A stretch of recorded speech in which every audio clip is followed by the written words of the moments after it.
What's up, everyone? It's Sheletta. I'm here getting a phone for one of my newly minted teenagers with Xfinity Mobile. They've got great options, affordable plans, and solid coverage that works for our whole family. With Xfinity Mobile, my daughter can stay connected with me wherever she goes. And did you know when you sign up, you can get an extra phone line free for a full year? Switch to Xfinity Mobile today for more savings, more smiles, and more ways to stay connected.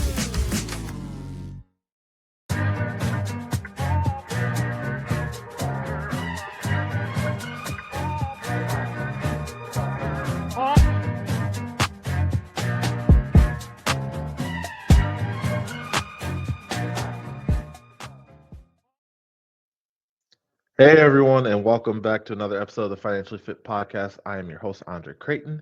As always, I'm excited to be here with you all today. Today, we are going to learn what it means to trim the fat. You've probably heard that phrase many times, but we're going to dive deep into what that means in regards to your financial journey and your journey to becoming financially fit. So, trimming the fat, at the end of the day, at the core, what it means is we want to cut any excess or things that don't make sense to create more efficiency.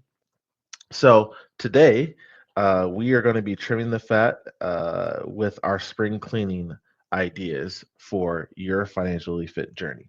But first, I want to take some time to thank you all who continue to listen to me and listen to this podcast.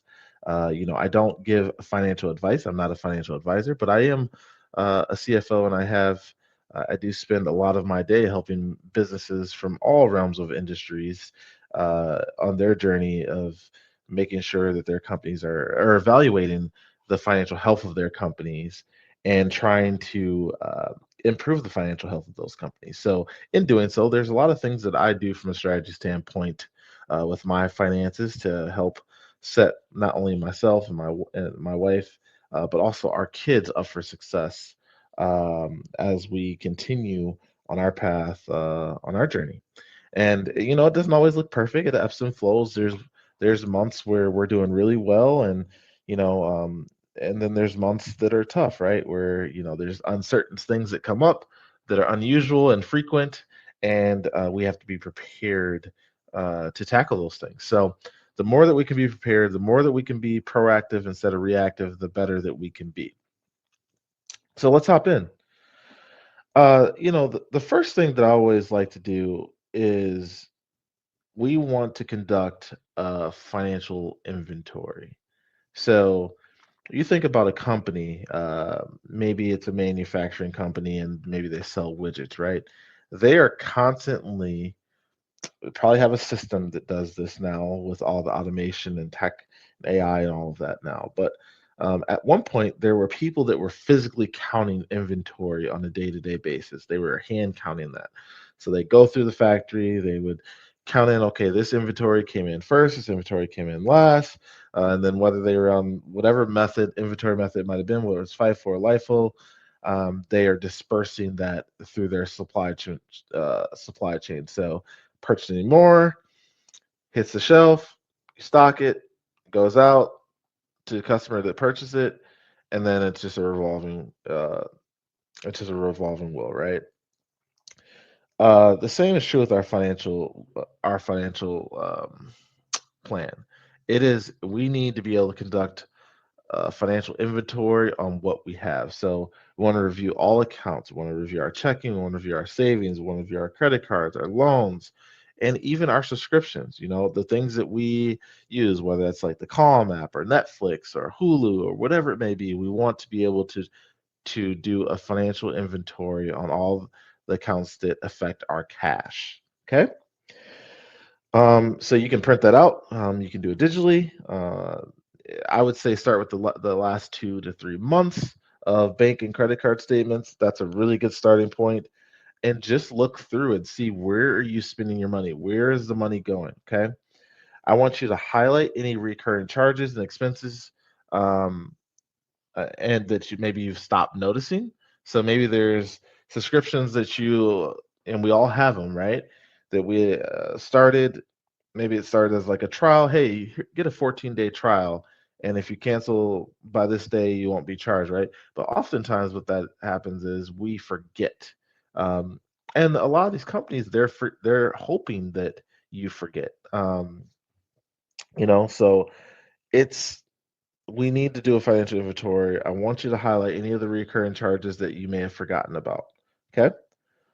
Number two, cancel or optimize on those subscriptions. So, obviously look for those forgotten charges. They could be streaming apps, they could be software, it could be premium trials, whatever it may be.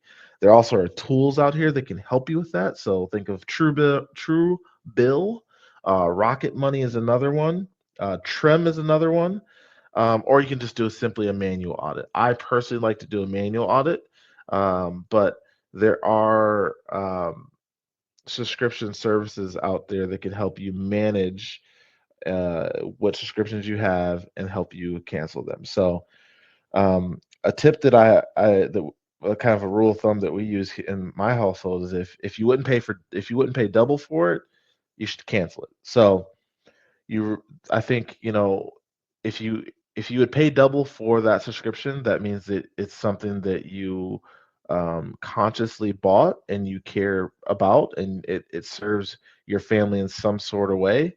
So I would say, those are fine, but if you can't see yourself paying double for it, then we need to get rid of it. This one I don't do very often, but I have heard various people doing this, and the reality is you have to be your biggest advocate, right?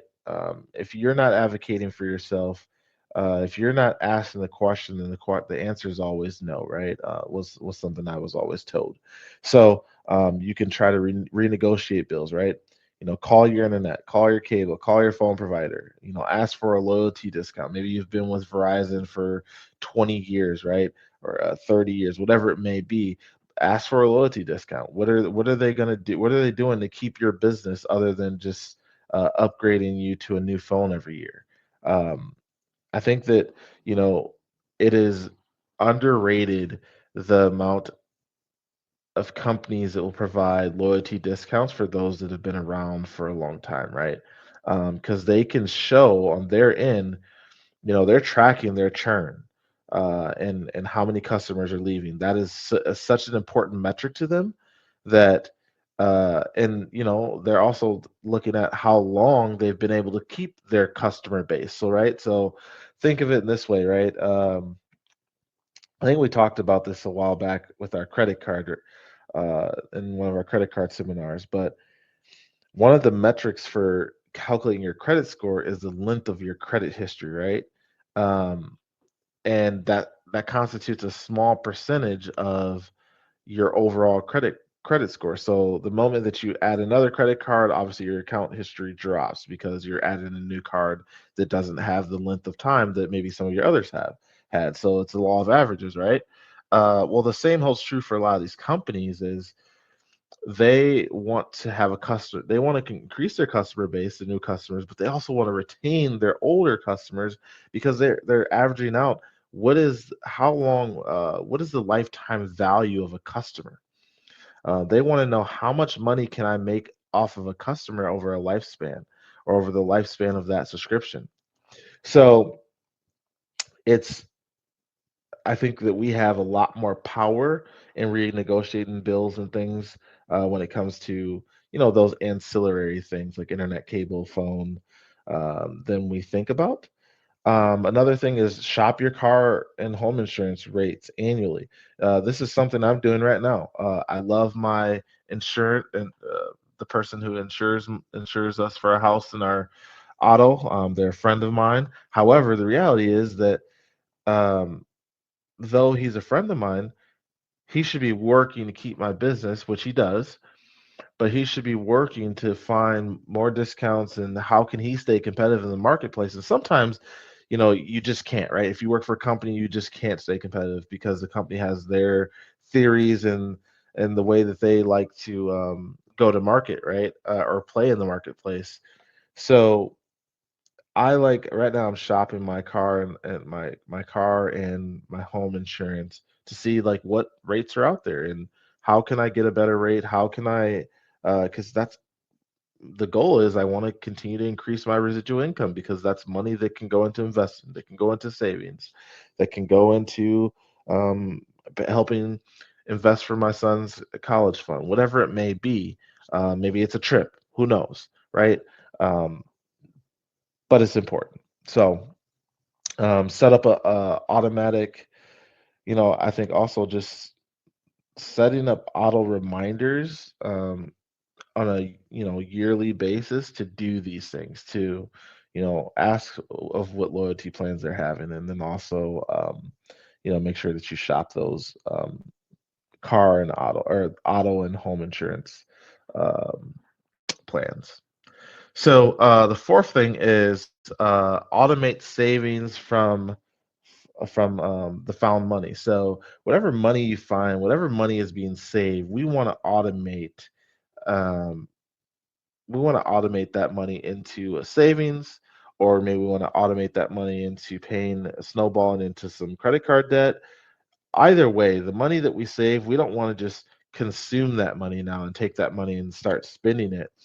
um, we want to be able to use that extra money that we weren't thinking about, that we found in subscriptions, that was long and lost, that we gained from the car and home insurance, uh, the better rates, that we want to be able to use that money to be able to create more wealth. And the way we do that is by putting it into a money market, putting it into the stock market. Maybe you're an angel investor, continuing to build that angel investment account. So that's going to be important. And then, the fifth thing is declutter. So we want to declutter our financial accounts. So consider consolidating your old 401ks or unused bank accounts. We I do think it's good to have, a couple of different bank accounts at different places. So like we do our banking at a credit union. Um, that's where we have like our main savings and checking, but we also have, my wife has a business account where she does some private practice things, right? And she has that at a different credit union. I do have done some consulting stuff in the past and had my own business account. And when I did that, I banked that a different bank, right? And then we have a savings elsewhere. We have a money market at another place as well. So I think it is fine to diversify and have money in different places. Part of the reason why we have things in different places is because where we have our money market at, I literally have to drive into the bank to get the money out of the account. So it's a way for me to not just transfer the money over from my savings or checking because I want the money, or because I'm getting low on money and I overspent this month, right? Um, it's a way to help me be more disciplined. Now, it works for me, may not work for everyone, but I have found that it truly, truly does help deter me from touching that money when I have to actually physically drive to the bank to get it. Okay. So close dormant credit cards. You know, and I say this only if it doesn't hurt your credit. So maybe there's credit cards out there that are dormant that you don't use. Maybe you don't even physically have the card anymore. Um, most department store credit cards, if you have any of those, after a few years, like they're just going to close the card anyway. Um, so I think it's a good review to just know what's out there, and if there's cards that you aren't using, close them. But only if it's not going to affect your credit score. So if it's an older account, maybe it was your first credit card you ever got in college, and it had a small limit, and you still got it, and they've increased your limit over time. Do not close that one, right? Because as we talked about, the age of your credit cards does affect your credit score. So if maybe if you don't use it, maybe you need to make a plan that, hey, I'm gonna put one of my monthly bills on that every month, and it's gonna automatically pay from that credit card, and I'm automatically gonna pay it off every month, just to keep using that card to show that you have activity, so they don't close it. Okay, so I'm challenging everyone here when you leave this that we are trimming the fat. We are working to figure out a better system for tracking our subscriptions and things. And at the end of the day, we're looking for a way to not be wasteful. Um, so let's continue to monitor what money is coming in and what money is coming out of our accounts, and let's be mindful of how we're using any residual. And if there were in a deficit, how are we getting more cash? So with that being said, it's not about how much money you make. The power is in how much money you keep. I'm your host, Andre Creighton. Thank you so much for being here with me today on the Financially Fit podcast. I will see you all next time. Take care.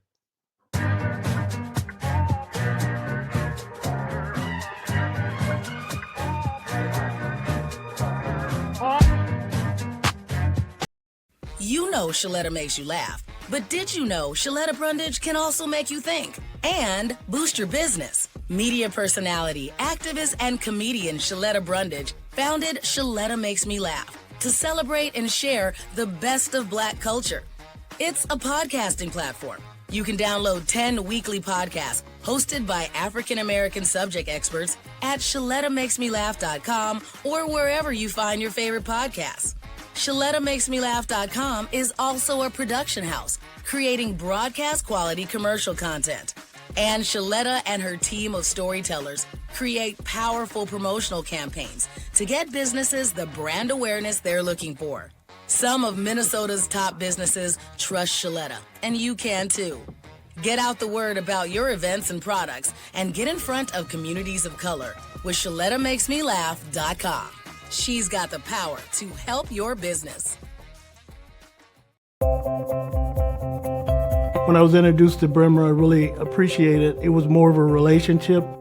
The support that we have in project-based lending, it's emboldening us to go after larger projects. That is a game changer for a small business. The resources and the support from Bremer Bank is exciting that I could stay with them forever. Sometimes when you're working with bankers, they relish the fact of saying no. With Bremer, it's like they're finding a way to say yes.